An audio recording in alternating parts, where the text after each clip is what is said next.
Bismillahirrahmanirrahim. Assalamualaikum warahmatullahi wabarakatuh. Selamat pagi anak-anakku yang berbahagia. Pada pagi hari ini kita bahagia sekali masih dipertemukan dalam kegiatan MPLS-SB atau masa pengenalan lingkungan sekolah bagi siswa baru. Dan sebelum Ibu masuk ke materi, perkenalkan dulu, nama Ibu Husnul Khotimah. Ibu mengampu materi bimbingan dan konseling dan materi prakarya untuk kelas 8 dan kelas 9. Dan pada pagi hari ini Ibu ditugaskan untuk menyampaikan materi tentang wawasan wiyata mandala dan perilaku hidup bersih dan sehat.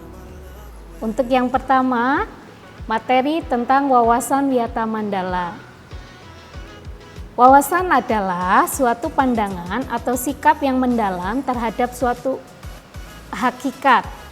Nah, wiyata sendiri adalah pendidikan. Dan mandala adalah tempat atau lingkungan. Jadi, wiyata mandala adalah sikap menghargai dan bertanggung jawab terhadap lingkungan sekolah sebagai tempat menuntut ilmu pengetahuan. Nah, di sini ada unsur-unsur dari wiyata mandala. Unsurnya ada 5. Yang pertama, sekolah merupakan lingkungan pendidikan.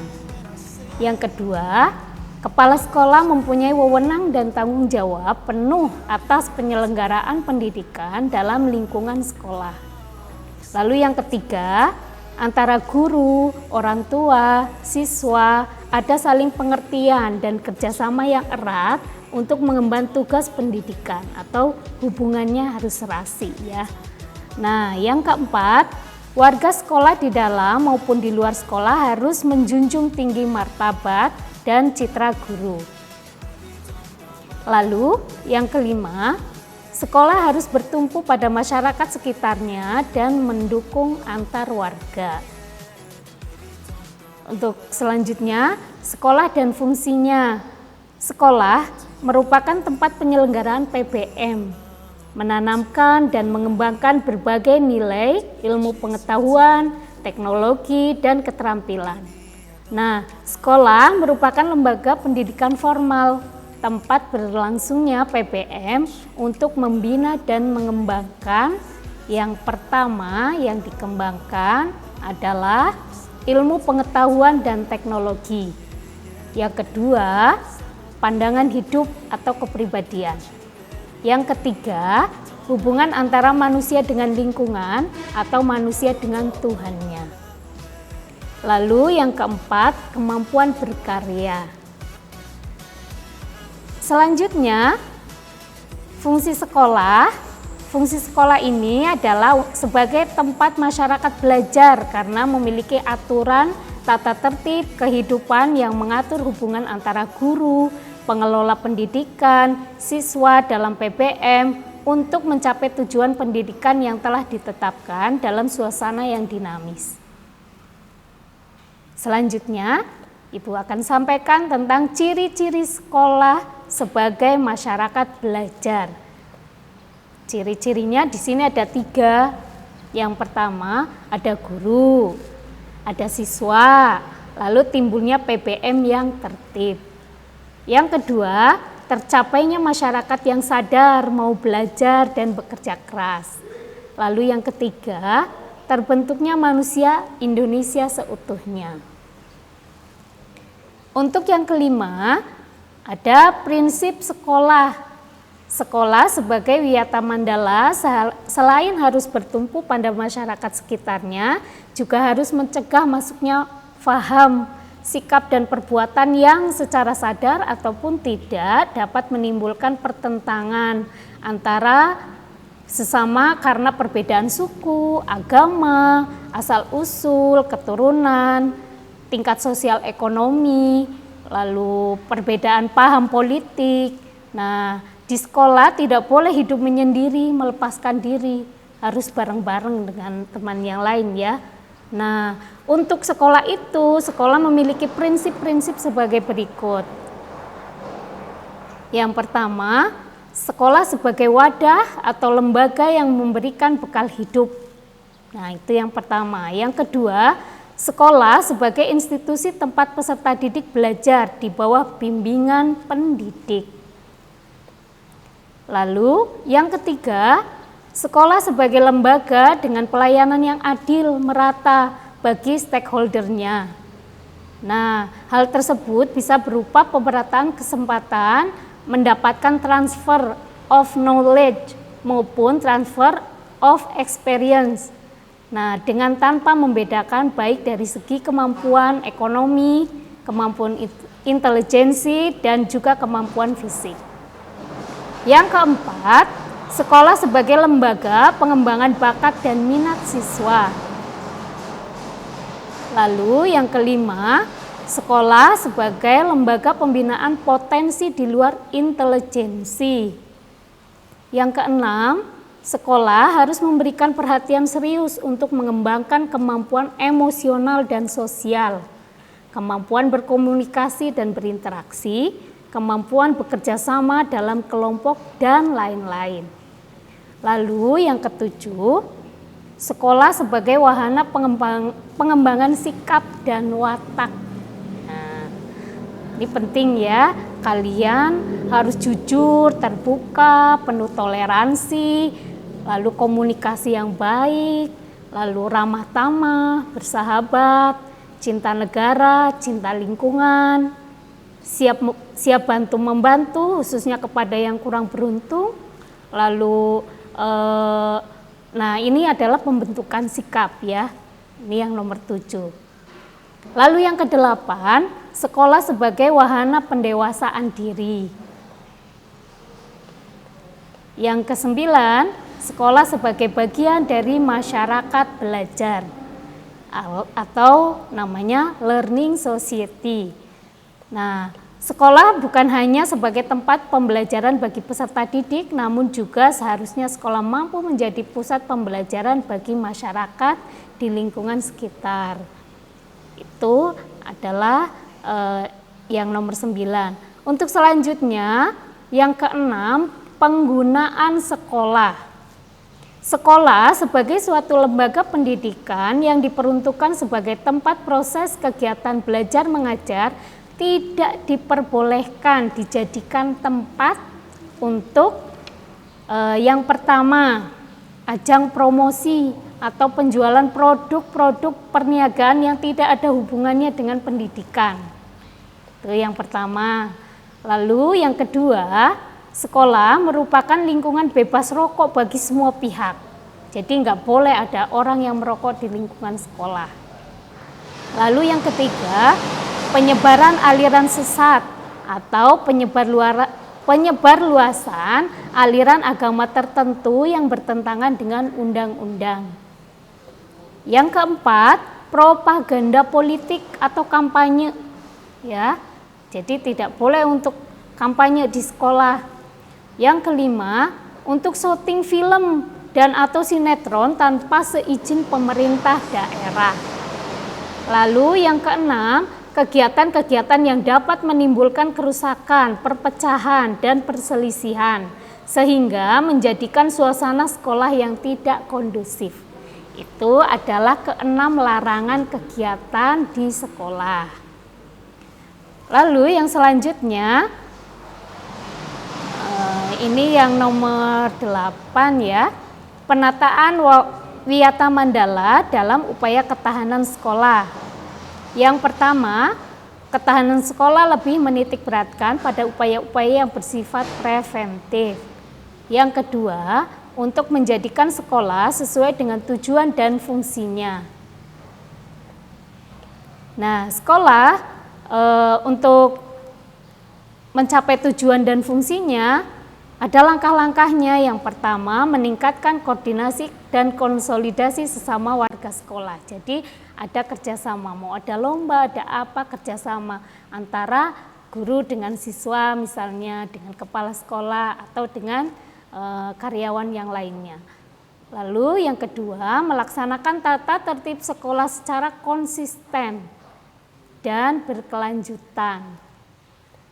Yang ketiga, melakukan koordinasi dengan komite, dengan pihak keamanan setempat dan untuk terselenggaranya ketahanan sekolah. Yang keempat, mengadakan penyuluhan bagi orang tua dan siswa yang bermasalah. Lalu yang kelima, mengadakan penyuluhan dan pembinaan kesadaran hukum bagi siswa. Yang ketujuh, pembinaan dan pengembangan keimanan, ketakwaan, etika bermoral Pancasila, kepribadian sopan santun dan berdisiplin. Yang selanjutnya, pengembangan logika para siswa rajin belajar, gairah menulis, gemar membaca atau informasi, penemuan para ahli, dan yang selanjutnya mengikut sertakan siswa dalam kegiatan ekstrakurikuler dan pengembangan diri. Lalu yang kesembilan, mengadakan karya wisata dalam rangka pengembangan iptek. Nah, di sini ada tugas wewenang kepala sekolah. Yang pertama, melaksanakan program-program yang telah disusun beserta komite sekolah ya. Yang kedua, menyelenggarakan musyawarah sekolah yang melibatkan pendidik, OSIS, komite sekolah, tokoh masyarakat, serta pihak keamanan setempat. Lalu yang ketiga, menertibkan lingkungan sekolah baik yang berbentuk perangkat keras, sarana prasarana dan perangkat lunak atau peraturan-peraturan, tata tertib, tata upacara dan lain-lain. Lalu yang keempat, mengadakan pertemuan baik rutin maupun insidentil yang bersifat intern sekolah antara kepala sekolah, pendidik, orang tua, siswa, ya ini yang keempat tadi ya. Lalu yang selanjutnya yang kelima, menyelenggarakan kegiatan yang dapat menunjang ketahanan seperti PKS, pramuka, PMR, paskibraka, kesenian dan sebagainya. Lalu mekanisme dalam pelaksanaan Wiyata Mandala. Yang pertama ada tahap preventif ya, upaya untuk meniadakan peluang-peluang yang dapat memungkinkan terjadinya kasus-kasus negatif di sekolah ya, melalui antara lain yang pertama memelihara sekolah, lalu yang kedua menciptakan suasana yang harmonis antara pihak pendidik, staf dengan siswa. Lalu yang ketiga, membentuk jaring-jaring pengawasan, kontrol dan razia terhadap kegiatan siswa di lingkungan sekolah. Jadi ketika ada pelanggaran atau ada kegiatan yang melanggar aturan akan dirazia gitu ya. Yang keempat, menghilangkan bentuk-bentuk perpeloncoan pada saat MOS atau kalau zaman sekarang namanya MPLS ya, masa pengenalan lingkungan sekolah. Yang kelima, meminimalisir keterlibatan kelompok maupun perorangan dalam kegiatan sekolah. Lalu yang keenam, mengisi jam-jam kosong dengan pelajaran atau kegiatan ekstra lainnya. Jadi manfaatkan waktu kosong kalian untuk mencari ilmu, mencari pengetahuan yang lain gitu ya. Lalu yang ketujuh, meningkatkan kegiatan ekstrakurikuler pada masa awal atau akhir semester pada liburan sekolah. Yang kedelapan, peningkatan keamanan dan ketertiban khususnya pada saat berangkat atau usai sekolah. Selanjutnya, tahap reprensif, upaya untuk menindak siswa yang telah melanggar peraturan dan tata tertib sekolah. Nah, upayanya seperti apa? Di sini ada beberapa upaya yang dilakukan oleh sekolah. Yang pertama, saat kalian bermasalah yang dilakukan yang pertama adalah mendamaikan para pihak yang terlibat perselisihan. Berikut orang tua atau pendidik atau pembinanya. Lalu yang kedua, membatasi areal tempat terjadinya aksi. Yang ketiga, menetralisir isu-isu yang berkembang dan mencegah timbulnya isu-isu baru. Lalu yang keempat, berkoordinasi dengan baik dengan pihak keamanan apabila terdapat pihak luar sekolah yang melanggar keamanan atau ketertiban dan perbuatan kriminalitas di lingkungan sekolah. Lalu yang kelima, mengungkap lebih lanjut keterlibatan pihak luar sekolah atas kasus yang timbul dan menyelesaikan secara hukum. Lalu yang keenam, mengikut sertakan para ahli untuk mengadakan bimbingan dan penyuluhan. Dan yang terakhir, memberikan sanksi sesuai tata tertib yang berlaku. Jadi itu adalah tahap reprensif atau upaya yang dilakukan oleh pihak sekolah terhadap pelanggaran-pelanggaran yang terjadi. Nah, itu adalah materi wawasan Wiyata Mandala. Selanjutnya bisa kalian pelajari lagi pada materi yang terlampir nanti ya, yang ada di website ya. Nah, untuk materi yang kedua yang akan Ibu sampaikan adalah tentang perilaku hidup bersih dan sehat. Nah, di sini pentingnya perilaku hidup bersih dan sehat atau biasa disingkat dengan PHBS ya, perilaku hidup bersih dan sehat. Nah, antara lain setiap anggota itu menjadi sehat dan tidak mudah sakit karena kalian selalu melakukan perilaku hidup bersih dan sehat. Saat ini seperti yang kalian tahu, kita sedang mengalami pandemi ya. Pandemi di mana-mana terjadi, ada orang sakit. Lalu pandemi ini sangat mengganggu kegiatan kita ya, sampai kita sekarang belajar daring. Jadi betul-betul prokes harus kalian laksanakan dengan sangat baik. Nah, nanti akan Ibu tampilkan video yang berkaitan tentang perilaku hidup bersih dan sehat. Dan sebelum kita tampilkan videonya, yang pertama, cara menjaga perilaku hidup bersih salah satunya dan dengan mencuci tangan ya, dengan mencuci tangan. Nah, di sini akan Ibu contohkan cara mencuci tangan yang baik dan benar. Yang ada tujuh langkah. Yang pertama adalah taruh air, kita basahi ya tangan kita dengan air, lalu beri sabun, kusuk seperti ini ya, berbalik. Nah, itu udah langkah kedua. Yang ketiganya, masukkan jari-jari ke sela-sela, lalu yang selanjutnya ke punggung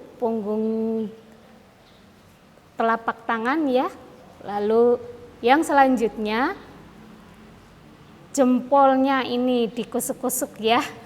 Nah, ini adalah bergantian, secara bergantian. Nah, yang selanjutnya jari-jari kita dibersihkan ya ke telapak tangan dengan bergantian juga. Yang terakhir, yang ketujuh adalah pergelangan tangan kita bersihkan. Nah, seperti ini. Ini adalah salah satu contoh menjaga perilaku hidup bersih dan sehat. Dan selanjutnya nanti kalian akan saksikan video yang sudah bisa kalian ditampilkan di website. Begitu, itu adalah 2 materi yang Ibu sampaikan pada pagi hari ini. Terima kasih atas perhatiannya, semoga bermanfaat. Dan Ibu akhiri, wassalamualaikum warahmatullahi wabarakatuh.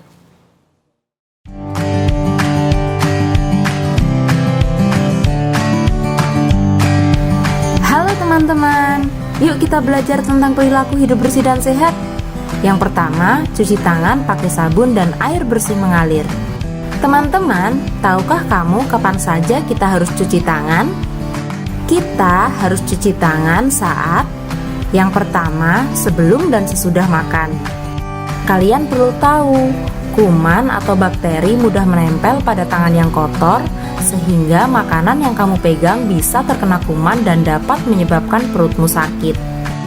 Berikutnya, saat kamu selesai melakukan kegiatan, misalnya nih, setelah bermain, berolahraga, memegang uang, memegang binatang, berkebun, atau memegang sarana umum seperti pegangan bus, gagang pintu, dan lain-lain.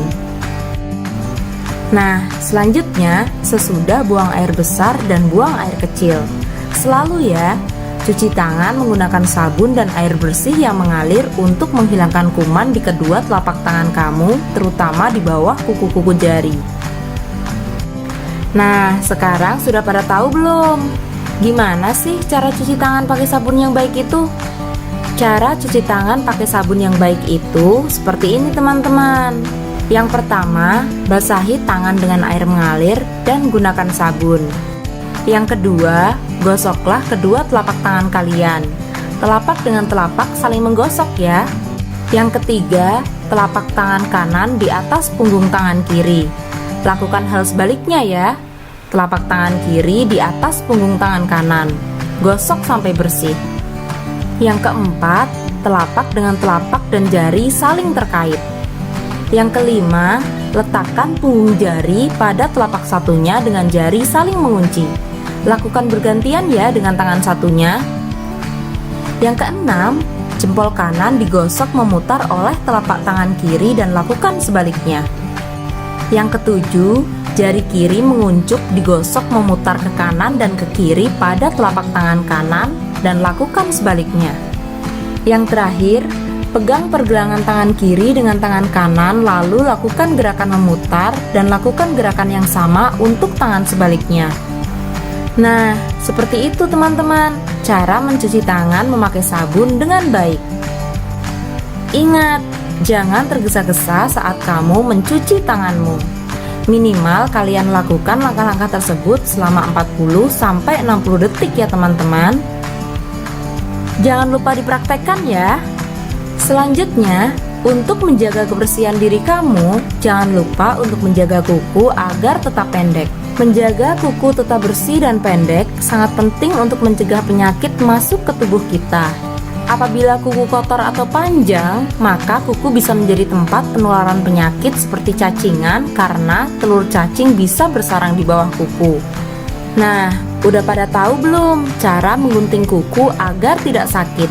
Yuk kita praktekkan. Yang pertama, pastikan alat penggunting kukumu dalam keadaan bersih. Lalu, potong kukumu setelah mandi. Kenapa? Karena kuku menjadi lebih lembut dan mudah digunting setelah mandi.